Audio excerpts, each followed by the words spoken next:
The following episode of the Maui Chamber of Commerce's Business Matters was originally broadcast on July 14th, 2026.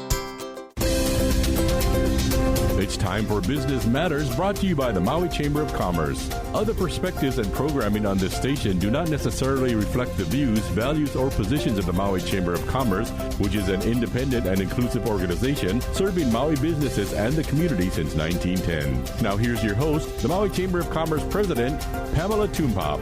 Good morning, Pam. How are you today? Aloha and good morning, Gary. I am great. It is a gorgeous day today. How about you? Yes, it is. Very beautiful. Little muggy still, but that's okay. It's on Maui. That's okay. That's right. I'm going to take today as a beautiful win. That's it. Exactly. That's it. Well, thank you so much for all you do for us and for this show. And I'm glad that we're both having a beautiful day here in Maui Nei. And we're gonna talk a little bit today about, well, a lot today, about one of the most consequential issues affecting Maui's recovery, our housing supply, our business investment, and economic future. And that's really our permitting system. So we have been hearing for a very long time. I wish I could say it spans my 20-year tenure at the Maui Chamber of Commerce, but it goes on long before that, because long before I ever joined the Chamber, I used to serve on different committees, and once upon a time even chaired the Government Action Committee when I was at a different career. And this has been a constant thing on Maui. We repeatedly hear the challenges with permitting. And of course, in these days, decades ago, over 2 decades ago, we used to build more housing. But today, we repeatedly hear that Maui needs thousands of homes. We need to rebuild Lahaina and upcountry. We need affordable and workforce housing. And we actually are stopping using the word affordable because we're moving into attainable. Affordable is sort of a thing of the past. We need attainable housing and workforce housing. We need infrastructure, commercial spaces, childcare facilities, healthcare facilities, and places where local entrepreneurs can open up and expand their business. And a lot of that has also been hampered by the wildfires. None of these projects, though, can move forward without architectural drawings and engineering drawings, right, to build the buildings that are going to be safe and last for many years. And all of that, once we've got all the drawings and engineering drawings in place, right, then we need to go on to approvals and permits. And when those approvals take months, sometimes years, and that would be years as in plural, the consequences ripple throughout our community. Families wait longer for housing, construction costs rise, financing becomes more expensive, contractors cannot confidently schedule their workforce because they don't know when the permits are going to come through. Today, we're starting to hear about the possibility of layoffs in the workforce because of how long things are taking. Investors become reluctant to commit to capital. Businesses have to delay expansions. I'm working with 2 companies right now who are having huge permitting issues. And in one case, it could mean the business may collapse if they can't get things moved through in a timely manner. Projects that were once financially feasible when first proposed may no longer pencil out. We've seen that time after time. With issues taken up on housing projects where we could have had more housing if it was done back when it was originally proposed and when things were in better alignment. And we've seen loss of housing projects as a result of them not moving forward and not getting the housing that was once promised today, but not necessarily at the fault of the developer, at the fault of what was happening within the structure that would have allowed them to move forward. This conversation is not meant to be about blaming anyone, about trying to point fingers. It's meant to be candid and constructive, because we are all working hard to achieve the same goal, right, which is to move our buildings and our construction forward and understand, what's going on in the overall system. Is it a staffing issue? Is it technology coordination? Is it authority and accountability needed to look at the scale of Maui's housing and recovery needs and address this in an urgent situation? So today we're joined by Ray Michaels, the Construction Industry of Maui. He leads this trade council under the Maui Chamber of Commerce. He represents the people and companies that must navigate this system, between contractors, subcontractors, architects, engineers, suppliers, and developers, and other professionals who actually build the homes, the facilities, and the infrastructure Maui needs. All of that falls under the Construction Industry of Maui. And Ray Michaels is the founder and president of Maui Plumbing Company, which he established in 2010 with the vision to challenge industry stereotypes and raise the standard of professionalism within the skilled trades. And he's been doing an awesome job at that, I just want to say. And it's in that spirit of raising the standards that we're going to have this conversation today. Ray was born in Long Beach, California, and raised in Lahaina. He was introduced to the plumbing trade at the early age of because his father, John Raymond Michaels, a UA Local 675 apprentice and owner of Lahaina Plumbing Company for over 30 years, brought him in to learn more.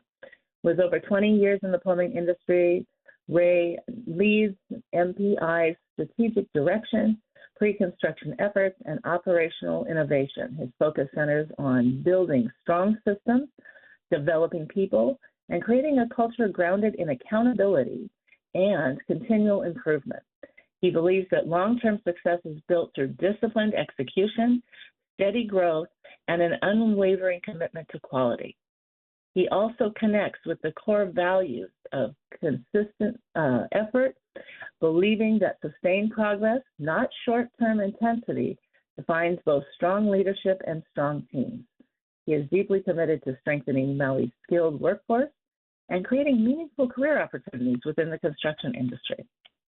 And beyond all that, beyond all of the service as chair of the Construction Industry of Maui, he enjoys spending time with friends and family, surfing and traveling, and yet he remains dedicated to his company's mission and creating opportunities, providing solutions, and building lasting relationships throughout the community here on Maui.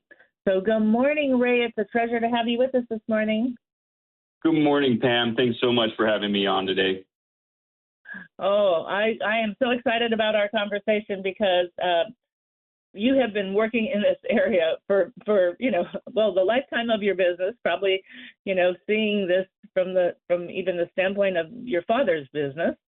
And here we are today with sort of urgent situations and a crisis. So I just want to kind of help people understand at the beginning of this conversation. For those in the industry, we all know that it's a crisis state. For the Chamber, we know it's a crisis state. Our members are sharing it's a crisis state. But if people weren't familiar with, if you're in a different industry, if you're not familiar what we mean by permitting delays, it can sound like, okay, well, there's some paperwork that has to get done. Maybe it's sitting on somebody's desk. How bad could it really be?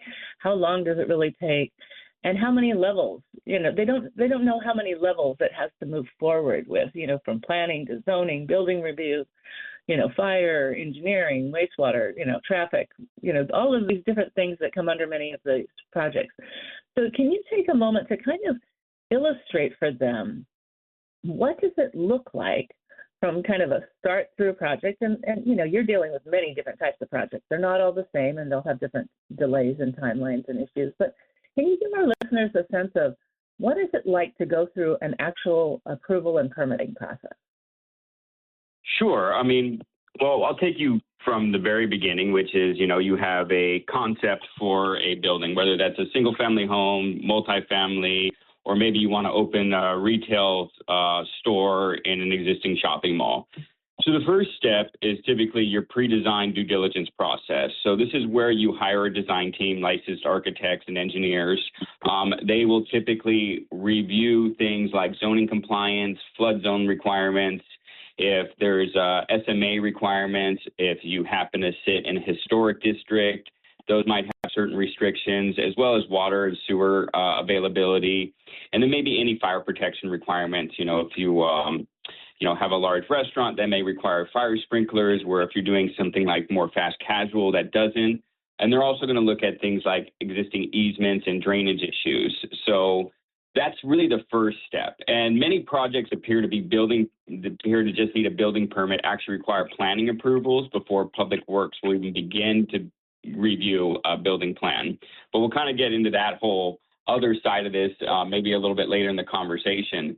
And then once you have all those documents, so your design professional has prepared you a set of construction documents, and this typically includes your architectural drawings, structural, civil, mechanical, electrical, plumbing, fire protection, and then certain calculations, and then you have a professional engineer architect stamp those.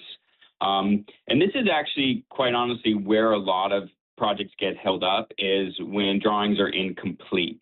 And this is probably the biggest cause for review delays, although not completely. But once these construction documents are prepared and submitted, then this gets submitted through the county's portal called MAPS. So it's the county's customer self-service portal. And this is where you would submit your permit application, your construction drawings, the value of the project, because you're going to pay for the permit based on the value of the project, who the contractor is, and the owner authorization. And then typically there's a water use checklist that's required by the water department, an accessibility statement if you are building something commercial, and then any supporting reports that may be applicable. And once you've submitted those, unlike most jurisdictions, Maui's building permit functions as a coordinated review among numerous departments. So in many jurisdictions, you will submit these documents and you'll be assigned a case manager who will kind of guide your application through the various departments. So building plan review, civil construction, fire prevention bureau, water department, environmental, planning, parks, housing. But in Maui County, the owner actually has to act like the project manager to help move these forward. And unfortunately, permits cannot move forward until every agency required has approved its portion. So this is a lot of the times where a lot of the delays start to happen. So even if you've submitted building ready documents and you've complied with all the county's requirements on your construction documents, this is often where things get held up because it's not a coordinated review like you'll see on the Big Island or Kauai or even Oahu. Once those have all been submitted and all the agencies have reviewed them, then you can start working on your corrections. So sometimes departments will ask for corrections or clarifications. And this is really a frustrating part because things are not done at the same time. They're done sequentially. So owners or architects cannot submit corrections until every department has submitted their comments. So that takes a long time for things to move forward because instead of saying, well, water department has an issue, they want to see a certain calculation on water usage. I can't submit those corrections until, say, the planning department has reviewed the plans and provided their comments as well. So that's one thing that often gets permits held up. And then once all the departments have signed off, then we'll get the developer or owner will get an invoice for the permit. You'll pay those fees, and then the permit is issued, and then construction can begin. So that's kind of really, in a nutshell, what the permit process is like. And I've seen timelines, again, I've been in this business 20 years. They're around 6 to 8 months for a typical building permit, whether that was a commercial space or a single family home. Multifamily is different. That requires planning review and a couple other agencies to review. But in a typical building permit, it was about 6 to 8 months. And then, kind of right around COVID, it got up to 12 months. Shortly after that, it went up to about 14 months. And then after the fires, anything outside of Lahaina was between 12 and 18 months. And now what we're seeing is 18 plus. We're at an 18 plus month permit lead time for anything that's single family or commercial often takes a bit longer because there's more agencies that have to review it. So I tell people, we've gone from not so good to terrible to kind of horrific in terms of permit lead times, to the point where it's created this optic from the public that people are scared to even look at building a project because they think they may not ever get a permit, or they may be denied a permit because of how long things are taking. Yes, I hear that that is a sentiment that I hear all of the time these days.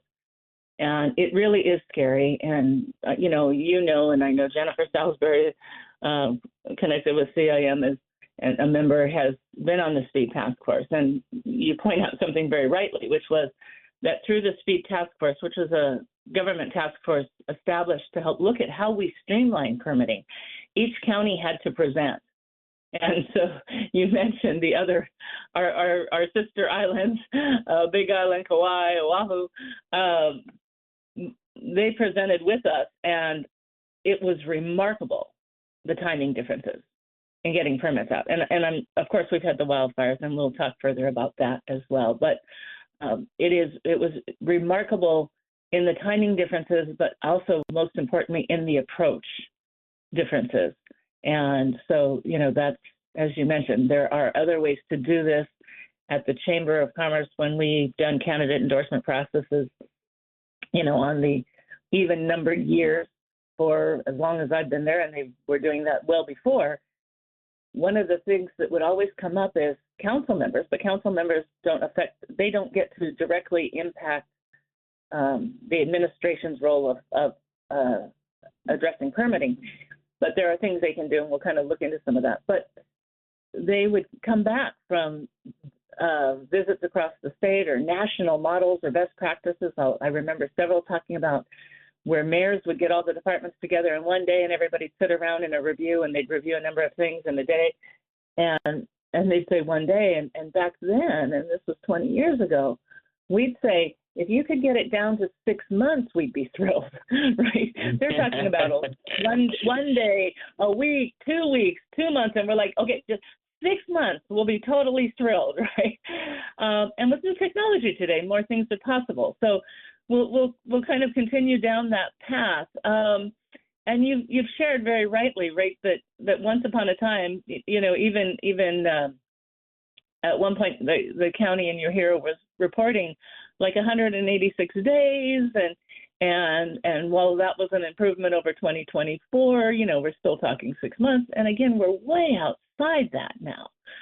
So, one of the things you touched upon, and I want to talk about that a little bit further, because you mentioned incomplete applications, and sometimes we know there's design changes, or some of the professionals are moving forward with things and waiting to hear back, or the client changes some things, but we keep hearing sort of, I don't know if it's more blame than it should get, or again the sense of, this is taking longer because they had these issues. And I think a lot of those issues also result from, as you say, this sort of, you can't ring in until it goes through all of the department reviews. So you're seeing things, you're seeing notes, but you have to wait till it goes through the whole sequential review.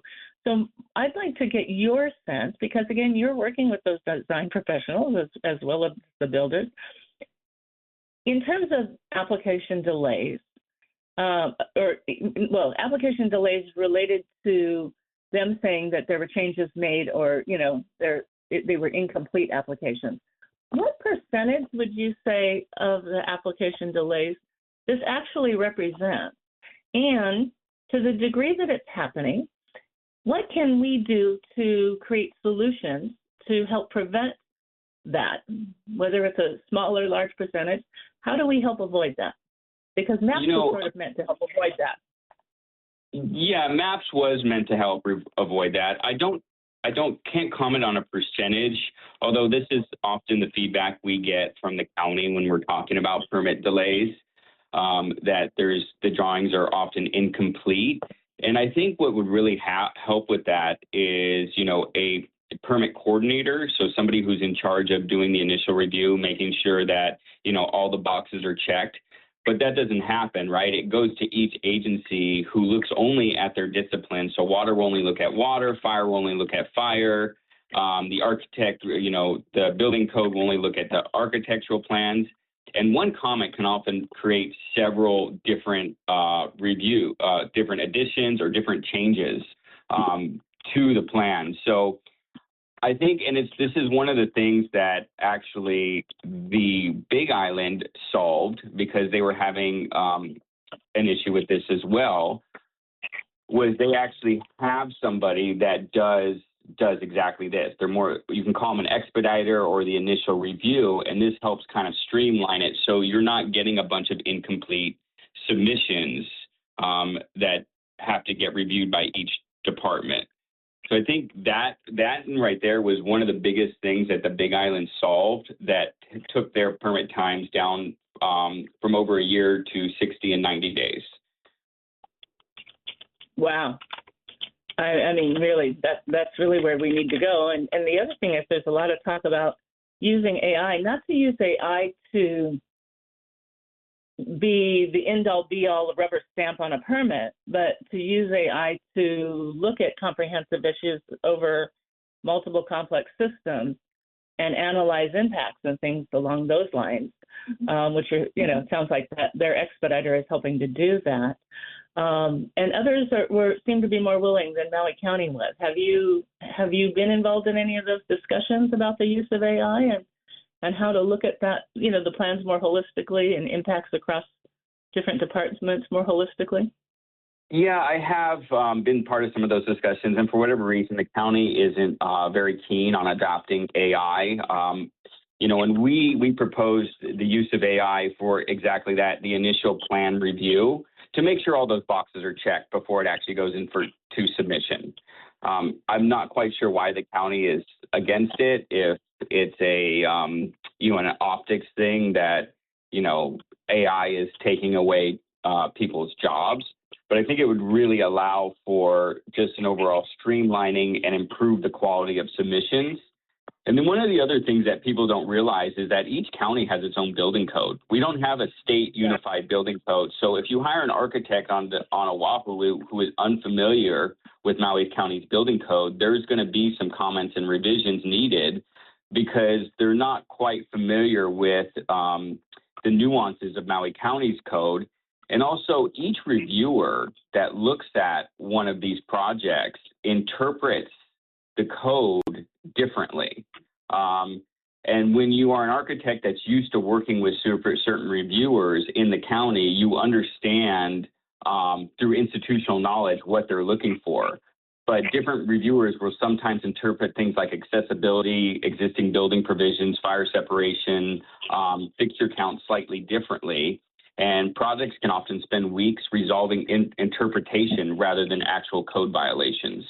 So I think if the state had like one unified building code, which I know that's something the AIA has been pushing for, that would also help, because now you have state licensed architects working off of one state building code rather than state licensed architects trying to interpret each county's unique building code. Right, and the purpose of the building codes, right, is to basically, it's a protection level, right? It's saying we're going to look at these, new up and coming materials, challenges, and how things have been built. We're looking at safety. We're looking at security. So it should be fairly uniform across the state. Is that accurate? Yeah, it should be fairly uniform across the state. And yeah, the building code is meant to improve the overall design and construction of all the buildings that we work and live in. But, each county has their own individual interpretation of the IRC. And then what's interesting is that each department has their own code. So one of the things that often gets brought up is the difference between the fire and water department. So Maui County's water code is bespoke, whereas the fire code is National Fire Protection Agency, the NFPA, which is standard across the U.S. So Maui County has adopted the NFPA code. And often those two codes conflict, especially when it comes to water usage.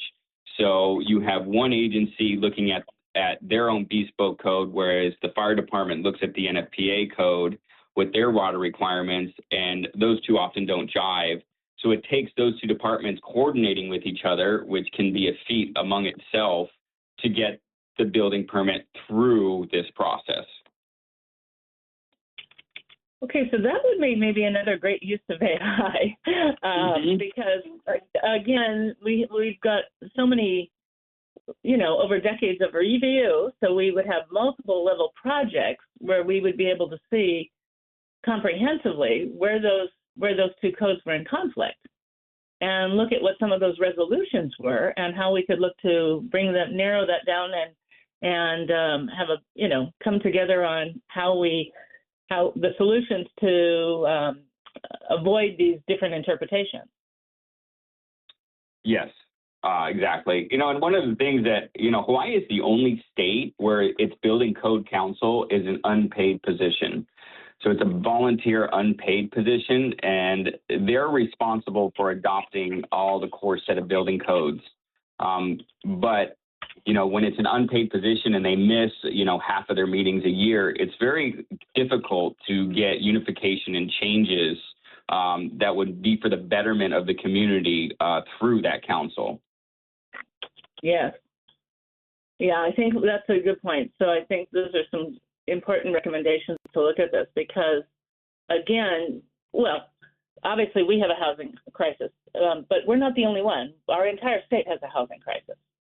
So this is something that if we got better at this and again, we're also lagging in the permitting side, as compared to other counties in our state. But that would be not only a Maui solution, but a great statewide solution to look at this in even different arenas and the differences between those two code areas of water and fire. And because I guess the other counties don't have the bespoke issue, is what I'm hearing. But we're all looking at this, and if the council was more on it and was paid, we'd have people looking at it year round and moving forward with transitions in codes much more swiftly. Exactly. Yeah, and that is the biggest issue, is often conflicts between the different codes. And I think if we had a code council that was a paid position, they would be able to unify the state rather than having all these bespoke codes separated through the different counties, where now you have state licensed professionals trying to interpret each county's own code. Yeah. Yeah, I think that would be a tremendous help. And, and again, then and your point on the accuracy and the challenges we're having with how it's being reviewed, both in terms of department by department and then with these other issues, good reform is going to require accurate information. So we need to look at systems that will help us do that. And we also need to, look at, in my opinion, go back and look at, the consistent challenges between those two codes specifically, but also others, and use the technology to identify the common denominators and the common issues, and then whether maybe in the short term internally within our own county departments have some agreement internally on how that moves forward. But I also love what you said is, Big Island has an expediter, and again, that seems like one of the really winning solutions is how do we get to that, and that would be awesome. Let's talk a little bit about, what the cost of delays are, right? When a housing development is delayed, the land loan continues, interest continues, there's insurance, there's security, you've got professional services and holding costs continue. Contractors have to either hold the space in their schedule or move forward with other work, which creates a lot of challenges on things they've had on the books for a while. Material pieces may rise, and we've seen that. And now, we've gone up and down on not just state issues, and county issues and permitting, but tariffs and other things. And then some of the financing can expire. So can you talk to us about all of these things that I just mentioned? And of course, far more, but let's talk about what really are the principal financial costs created by permitting delays, and what is the industry seeing, and how are you being impacted by these tremendous delays? Yeah, construction inflation is the most obvious cost, and because project becomes more expensive while it waits for permitting. So if the project is bid today, but construction doesn't start for 18 to 24 months later because of permitting, You see labor rate increases, which happen every year, whether you are signatory to a union or not. Material prices do increase year over year. We're looking at average about a 7% increase in material costs every 12 months. Then you have equipment rental rates that may increase, and with those, fuel rates as well for all your equipment. And then a lot of times subcontractors, including ourselves, may no longer honor their bids. Typically our bids are good for 90 days. And then we have a right to adjust based on those cost increases. And that's true for both private and public work. Public work, you often get what's called a delay in notice to proceed because of a permit issue. And then the contractor has the right to an equitable adjustment in their contract price. And sometimes when that happens, the state or the county only budgets X amount of dollars for a project, but if it's delayed 18 to 24 months because of permitting, they no longer have the budget to build that. So if you're trying to build something that's, $5 million and you're seeing a 7% increase every year, you're looking at a $700,000 increase in the cost of doing that project, which is very significant, and then you have the carrying costs. So developers are often paying for their assets long before, revenue begins. So carrying costs would be like construction loan interest, landlord interest, property taxes, insurance, security, utility minimum charges, legal and accounting expenses. So a project just sitting idle can often cost tens of thousands of dollars each month. And then you have the lost revenue as well. So until the permit is issued and the construction is complete, hotels can't sell rooms, restaurants can't serve customers, apartment can't collect rent, retail stores can't open. So, if you're a resort and you're delayed the opening of 100 rooms by 1 month during peak season, this could mean hundreds of thousands of dollars or more in unrealized revenue.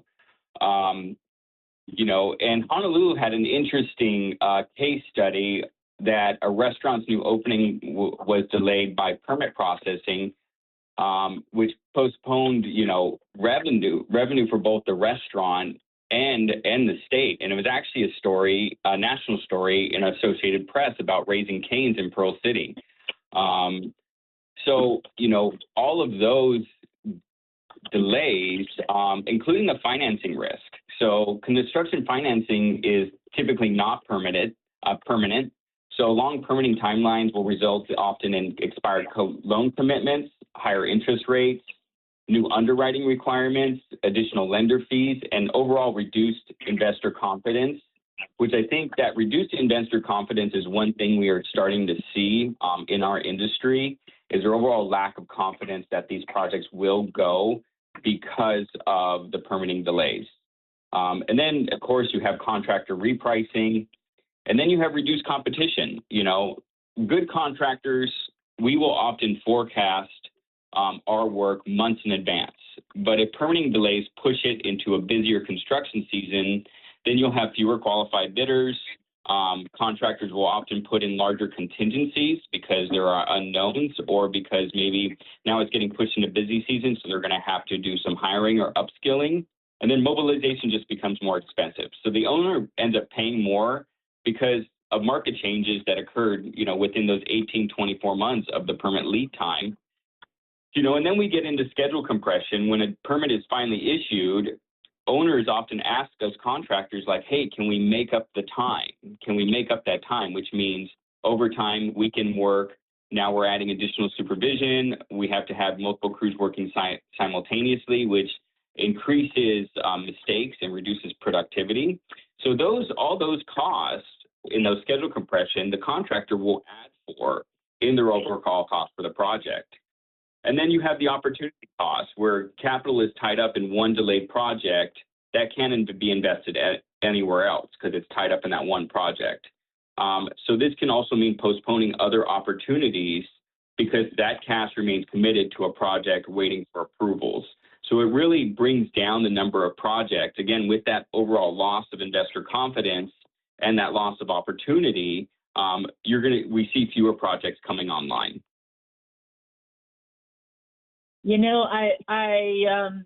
was not familiar with that Raising Cane's story, and actually they were just a wonderful sponsor for our summer celebration last Friday.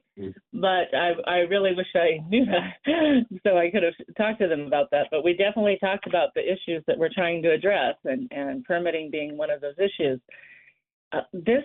Thank you, Ray, for this breadth, because again, you're pointing to the whole cycle, right? Again, people think, well, permits are, okay, that person's having that project in person is having a problem, but it's not narrow. It's very broad. And yesterday, I was working with a company that just delays in something that was approved along the way, and at the very last minute, they said, okay, well, there's this.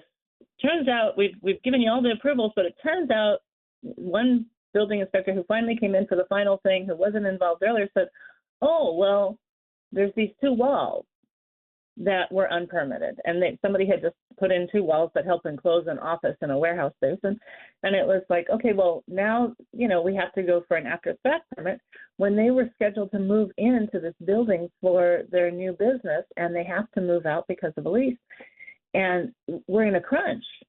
And if this doesn't move forward, they could lose their whole business because they have to move out of another space. And everything was timed for over a year.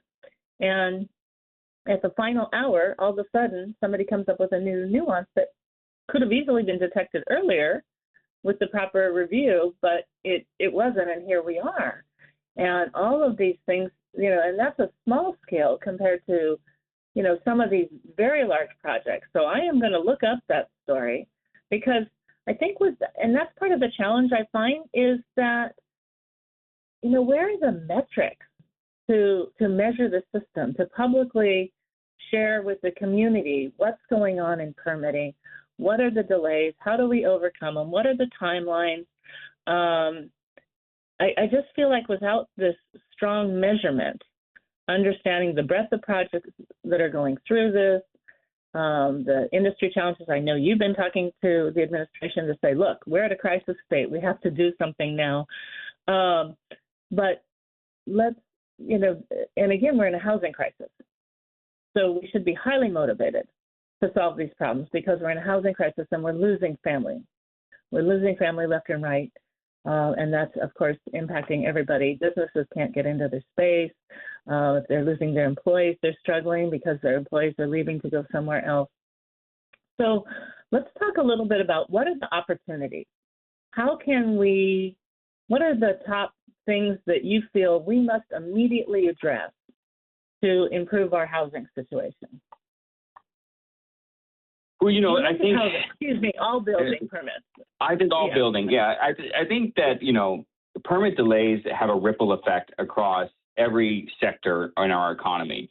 And ultimately, permit delays, whether we're talking about housing or commercial or hospitality, there's an economic impact that happens when a building permit is delayed 18 to 24 months.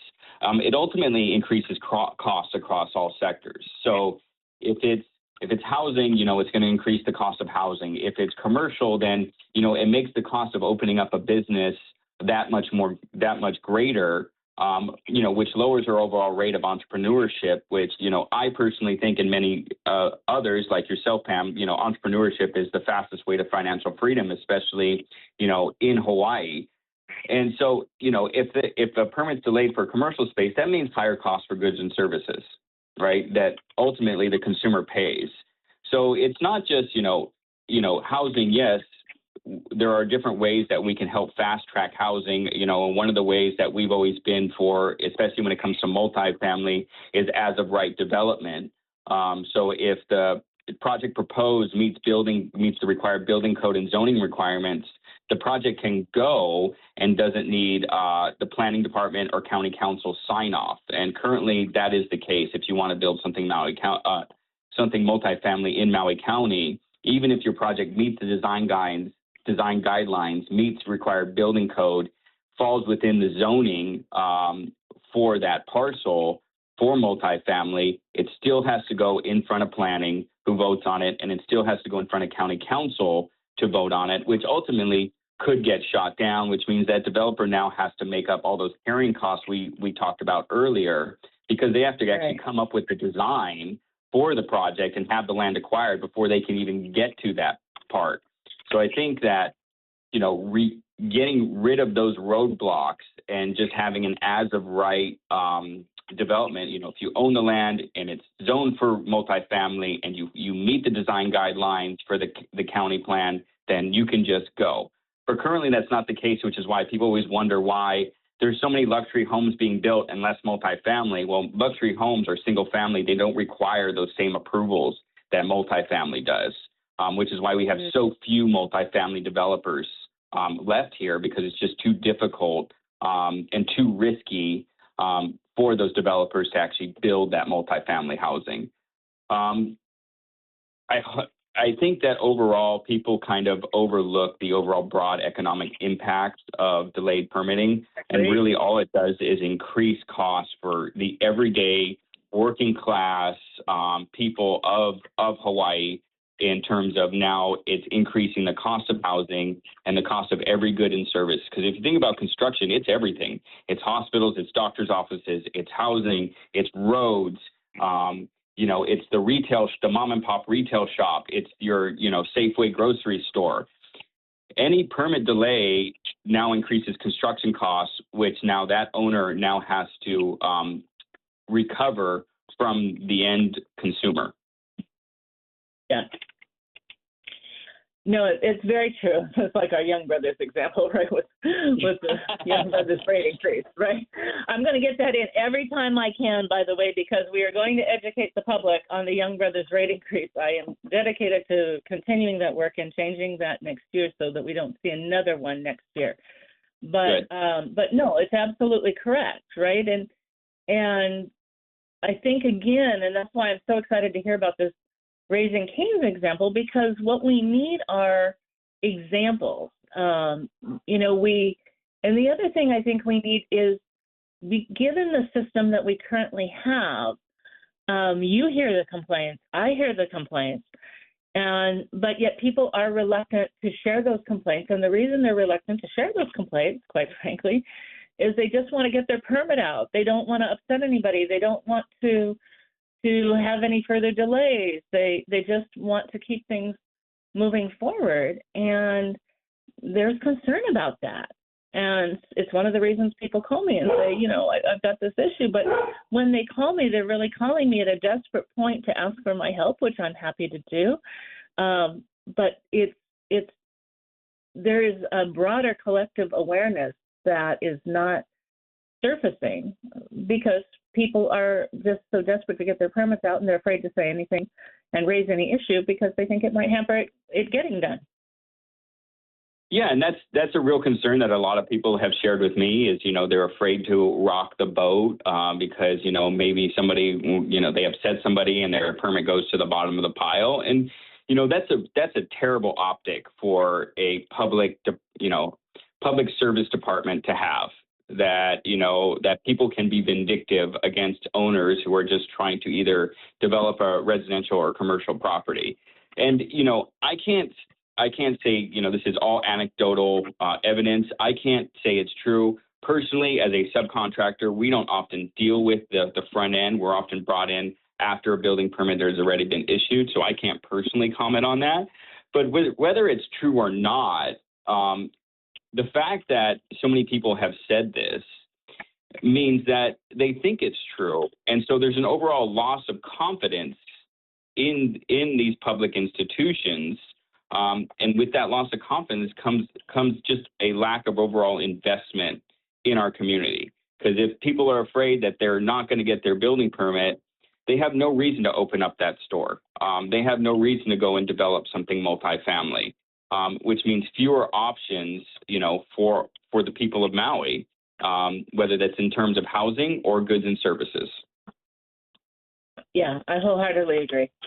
I really agree with that because, again, like you say, if you're on the fringe and you're looking at a new opportunity, or worse, have started to invest in an opportunity and are running against some of these issues, But if you're just even exploring that, and that's what you believe or you have heard, and you think that that's true, it's going to deter a lot of activity, a lot of economic impacts that would occur otherwise.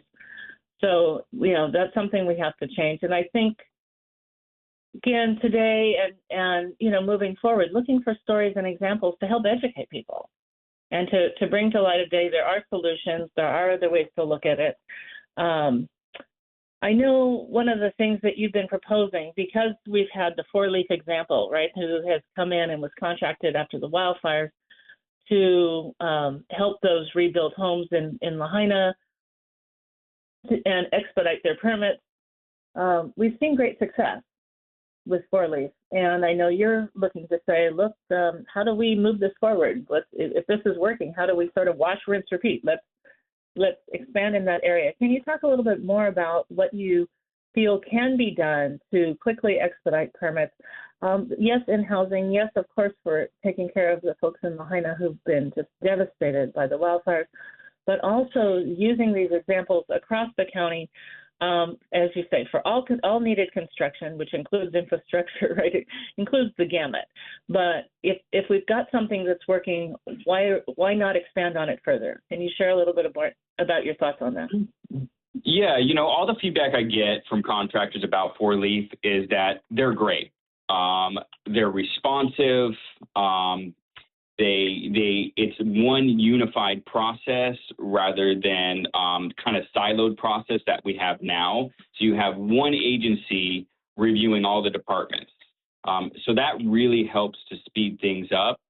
We really see Four Leaf in the industry as a proven process. They're still there. They're holding designers and contractors accountable to code requirements, but the speed in which they review permitting, because they're not siloed like the DSA is, they're able to review those much, much quicker.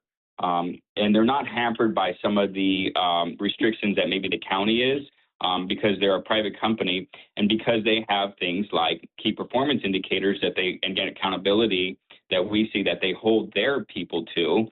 And that kind of touches on something you talked about earlier, the lack of transparency and accountability, when it comes to permitting. Whereas Four Leaf, you can call them and they'll tell you right where you are in line, what the ETA is to get your permit, and it's accurate. And you try to do that with the county, they'll tell you you're number 186 in line. And you'll be like, well, I waited 6 months. And they're like, well, okay, how long is that going to take? And there's really no answer. So we would really like to see Four Leaf expounded to outside of the Lahaina Recovery Zone to countywide. And our reasoning for that is there's an 18 to 24 month backlog that the county has to work through. They're not going to be able to work through that with their current staffing. It's just not going to happen. So we have proposed to expand Four Leaf's capability to all projects within Maui County to help clear the backlog and get that review time down to 6 months. Because we don't see how the county currently, with its current processes and system and their understaffing, is going to be able to clear this backlog in a timely manner. And because Four Leaf has done such an incredible job in the Lahaina burn zone, we just see it as an opportunity to help clear some of this backlog in all of county projects and, get this industry working again. I completely agree. I think it's we now have this sort of golden standard model. And 6 months again, like I said, well, with new changing technologies, we hope to get below 6 months. But again, when you've got such a crisis state and such a backlog, 6 months would be a dream at this point. So I completely agree. Can you share one more thing to point out the importance of this? And we've got like a couple of minutes, but you have been also showcasing to them the real economic businesses contractors are facing right now, and subcontractors are facing right now, given the permitting delays. Can you talk about the very real situation you've been talking to the county about that could have, very near-term impacts in layoffs? Yeah, like I had mentioned before, contractors will often forecast their workforce requirements and material procurement months, if not a year in advance, right? So you'll have a project that is, slated to start, let's say it's July now, it's slated to start in October, right? You're thinking, okay, it takes the county about 12 months to review this permit and get a permit. So we're going to tentative schedule a start date for October. So you have now reserved that workforce for the project, and you probably started on material procurement. So you've got materials coming in that are often long lead items, whether that's steel or glass. Doors and windows are a real big one. Because often when you're talking about projects, doors and windows are a little bit complicated and custom made to fit. And so you've started on all that, and now you're looking at, it's not going to be October. Okay, well, we didn't bid another project to take on because we couldn't take on another project in October because looking at our forecast, we have a big project starting in October. And so now if it gets delayed and now it's pushed to say February, what are you supposed to do with that staff, that workforce that you had reserved for that project? You don't have another project that you bid that you're under contract for. So your only real option is either to carry them on overhead, which increases your carrying costs, or it's to do staff reductions. And that's currently what we're seeing across multiple disciplines in the industry, whether that's civil or vertical.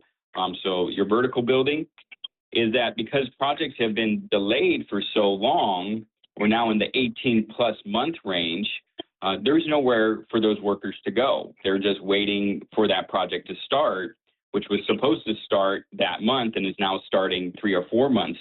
So there's nowhere for those workers to go. So now you're looking at staff reduction, which is a very difficult thing to do because ultimately the construction industry does have a skilled workforce deficit. So everybody is trying like heck to retain their skilled workforce. But if you don't have a project for them to go to, you ultimately have to lay them off, and most of them are going to go look for gainful employment elsewhere and find another project to work on. So you lose that skilled workforce. So now you have to make up for that on the back end. Yeah, very good points, Ray. Thank you so much for joining us. Gosh, we could talk for hours and hours, and we will again. But thank you for joining us today. Folks, I hope you've learned a lot today about permitting, some of the ideas that we can do, looking at changing how the process is reviewed so you can address issues along the way as it's going to have an impact in other areas, looking at unified building codes, expanding core leads, creating accountability. We need some certainty, and we need to move all of our projects forward that, again, have such broad impacts in the economy, both positive and negatively, and we need to focus on the positive side immediately. So thank you for joining us. I want to send blessings and aloha, and hope you'll join us again next Tuesday.